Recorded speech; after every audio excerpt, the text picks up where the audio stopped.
नमस्कार मित्रांनो, आपल्या यूट्यूब पोर्टलवरती सर्वांचं सहर्ष स्वागत करतो. मित्रांनो, आपल्या यूट्यूब पेजला आपण फॉलो करावं किंवा सबस्क्राईब करावं हीच आपणास एक रिक्वेस्ट. मित्रांनो, परळीचं किंवा बीडचं राजकारण हे वेगळंच राजकारण आहे. असं राजकारण महाराष्ट्रानं कधीही अनुभवलं नव्हतं किंवा तेथील स्थानिक लोकांना जरी हे राजकारण माहीत असलं, तरी महाराष्ट्राला ते माहीत नव्हतं. गुन्हेगारी, अवैध धंदे, अवैध सर्व गोष्टी, अत्यंत मोठ्या प्रमाणामध्ये हत्या, वाळू खनन, गौण खनिज खनन अशा प्रत्येक गोष्टीतून व्यापार आणि व्यापारातून पैसा आणि पैशातून सत्ता असं राजकारण चाललं. विशेषतः परळीमधील हे राजकारण मात्र भारीच इतरांना पडलेलं आहे राजकारण्यांना सध्या. कारण सोशल मीडियावरती सध्याच्या सर्व ज्या काही गोष्टी उकळल्या त्यामध्ये परळीचं राजकारण विशेषतः बोललं गेलं होतं. मुंडे अगदी गोपीनाथ मुंडे साहेबांपासून परळी हा भाजपचा किंबहुना गोपीनाथ मुंडेंचा किंवा मुंडे घराण्यांचा बालेकिल्ला राहिला होता. सुरुवातीला गोपीनाथ मुंडे, त्यानंतर पंकजा मुंडे आणि आता धनंजय अशा पद्धतीच्या वेगवेगळे मुंडे घराण्यातीलच सर्व त्या ठिकाणी सदस्य परळीची सत्ता उपभोगत आलेले आहेत, हे कुणीही नाकारून चालणार नाही. परंतु धनंजय मुंडे साहेब हे 2019ला राष्ट्रवादी काँग्रेसच्या मार्फत महाविकास आघाडीच्या तर्फे सत्तेवरती बसले, कॅबिनेट मंत्री झाले. कमी वयामध्ये तरुण वयामध्ये कॅबिनेट मंत्रिपदापर्यंत पोहोचणं हे धनंजय मुंडेंसाठी एक मोठी अचिव्हमेंटच होती. सभागृहातील अगदी अभ्यासू पद्धतीनं ओरडून केलेली भाषणं ही महाराष्ट्राला विचारात पाडत होती.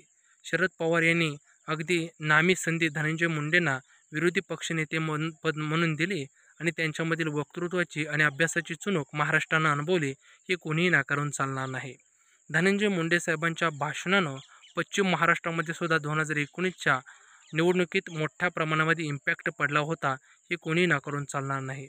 परंतु स्वर्गीय संतोष अण्णा देशमुख यांचं प्रकरण झालं आणि त्यांच्या सर्व चांगल्या सवयीवरती, चांगल्या गुणांवरती अक्षरशः पाणीच फेरावं लागलं असं म्हटलं तर वावगं ठरणार नाही. संतोष अण्णांची हत्या ही महाराष्ट्रालाच नव्हे तर संपूर्ण जगाला माणुसकीचं काळिमा फासणाऱ्या घटनेपैकी एक होती. एखाद्याला अशा पद्धतीनं मारावं की त्याची क्रूरता एखाद्या जनावराला मारण्यापेक्षाही जास्त असावी किंवा या क्रूरतेची कुठंच तुलना आणि परिमाण नसावं, इतकी भयंकर हत्या त्या संतोष अण्णांची होती. अतिशय प्रामाणिक, सच्चा आणि अन्यायाविरुद्ध लढणारा सरपंच वाल्मिक कराड आणि त्यांच्या टोळक्याने संपवून टाकला.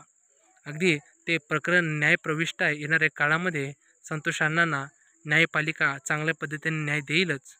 परंतु त्यानंतर मात्र परळीमध्ये वेगळ्या पद्धतीनं राजकारणाचं वारं व्हावं लागलेलं आहे असं म्हटलं तर वावगं ठरणार नाही. 2024च्याच निवडणुकीमध्ये शरद पवार राष्ट्रवादी काँग्रेसतर्फे एक पत्ता नवीन उगवता तारा त्या ठिकाणी पेरण्याचं काम केलं होतं, परंतु त्याला थोड्या प्रमाणामध्ये अपयश आलं. बबन गीते वंजारी समाजातीलच एक तरुण उमदा नेतृत्व, त्यांचे वडीलसुद्धा एकेकाळी आमदार राहिले होते. त्यांचाच नातू खऱ्या अर्थानं परळीच्या विधानसभेच्या माध्यमातून मैदानात उतरावायचा आणि धनंजय मुंडेंची विकेट उडवायची, अशा पद्धतीची आखणी आणि पेरणी पवारसाहेबांनी अगदी जबरदस्त केली होती. परंतु बबन गीते यांच्यावरती हत्येचा आरोप झाला. परळीतील एक सरपंच बापू आंधळे यांच्या हत्येचा आरोप त्यांच्यावरती झाल्यानं, त्यांच्यावरती चार्जशीट दाखल झाल्यानं बबन गीते यांना फरार व्हावं लागलं. मुळात ती हत्या किंवा त्या हत्येचा आरोप हा खोट्या पद्धतीनं करण्यात आलेला होता, अशा पद्धतीचे सध्या काही गोष्टीचे खुलासे झाले. परंतु तोही प्रकरण न्यायप्रविष्ट आहे. परंतु त्यानंतर बबन गीते हा एक परळीच्या राजकारणातील एक सर्वसामान्यामधील एक नवीन पर्याय तयार झालेला आपणास पाहावयास मिळतोय. 2024ला मग शरद पवार साहेबांनी आपल्या पक्षाची उमेदवारी राजेसाहेब देशमुख यांना देण्यात आली. मुळात हे राजेसाहेब देशमुख कोण, तर राजेसाहेब देशमुख यांची कन्या ही महाडिक कुटुंबामध्ये देण्यात आलेली आहे. त्यांची कन्या ज्यांना दिली त्यांचे सासरे म्हणजेच कोल्हापूरचे अत्यंत मोठं प्रस्थ असलेले अगदी मुन्नासाहेब महाडिक म्हणजे धनंजय महाडिक हे त्यांचे सासरे आहेत. त्यामुळं त्यांना उमेदवारी देण्यात आली आणि परंतु अगदी कमी कालावधीमध्ये उमेदवारी मिळाल्यामुळं आणि दुसऱ्या बाजून ज्या पद्धतीने तिथले बूथ कॅप्चरिंगचे व्हिडिओ आपण पाहिले, या सर्व गोष्टीमुळे त्या ठिकाणी राजेसाहेबांना म्हणावं तितका त्या ठिकाणी प्रभाव पाडता आला नाही. परंतु वंजारी समाजातीलच एक नेतृत्व आणि दुसऱ्या बाजूनं मराठा समाजात सुद्धा त्यांना असलेला पाठिंबा हे पाहता बबन गीते येणाऱ्या सर्व निवडणुकींच्या फळात दिसतील अशी सध्या शक्यता निर्माण झालेली आहे. दुसऱ्या बाजूला बबन गीते यांना राष्ट्रवादीमधील सर्व मोठ्या नेत्यांची असलेली ताकद ही सर्वात महत्त्वाचा विषय सध्या बनलेला आहे. राष्ट्रवादीमधील भविष्यातील एक मोठं उगवतं नेतृत्व आमदार रोहित पवार यांची प्रचंड ताकद बबन गीतेंच्या पाठीमागं इलेक्शनच्या काळात होती. रोहित पवार यांनी सर्वच उमेदवारांना ताकद दिली आणि येणाऱ्या काळात सुद्धा ते सर्वांना ताकद देतील अशी सध्या सिच्युएशन आहे. बापू आंधळे हत्या प्रकरणातील खटलासुद्धा मिटून जाईल आणि त्यानंतर मात्र पुन्हा एकदा बबन गीते सक्रिय होतील.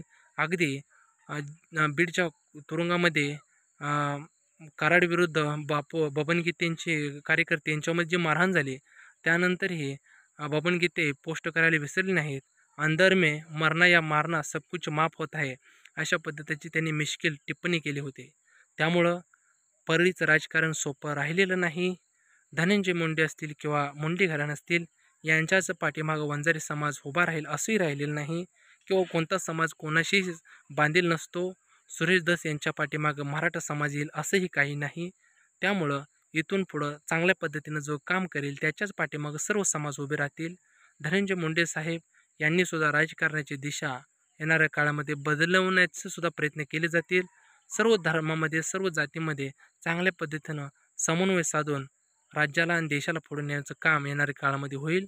परंतु परळीच्या राजकारणामध्ये मात्र नवीन पत्त्याची एंट्री तर पहिल्यापासून झालीच होती, परंतु त्या पत्त्याची जमदार आणि एक प्रभावशाली एंट्री येणाऱ्या काळात होईल असंच वाटतंय.